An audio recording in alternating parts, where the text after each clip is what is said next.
Bienvenue dans l'histoire d'un homme qui a changé le monde. Voici la vie du rabbi de Loubavitch, Menachem Mendel Schneerson. Tout commence en 1902 à Nikolaïev, en Ukraine. Un jeune garçon au regard vif montre déjà une soif de savoir infinie. Ses parents, le Rav Levi Yitzhak et la Rebbetzin Shana, voient en lui un génie spirituel et une bonté naturelle hors du commun. Durant sa jeunesse, il parcourt l'Europe.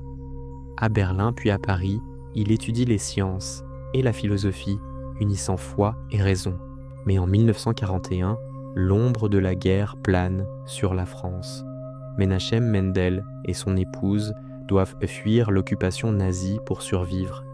Leur arrivée à New York est un miracle. Il rejoint son beau-père, le rabbi précédent, pour reconstruire le judaïsme sur une terre nouvelle.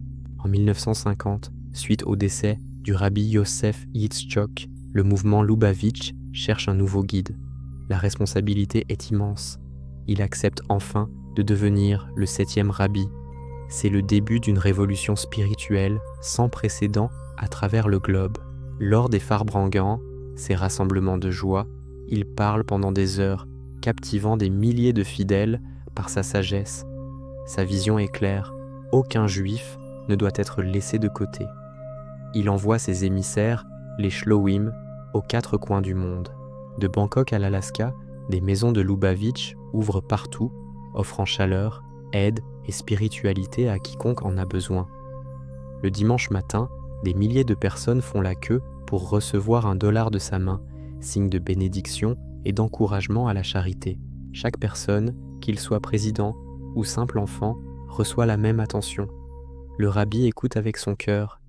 Il inspire les leaders mondiaux à agir avec moralité et prépare l'humanité à une ère de paix universelle et de rédemption.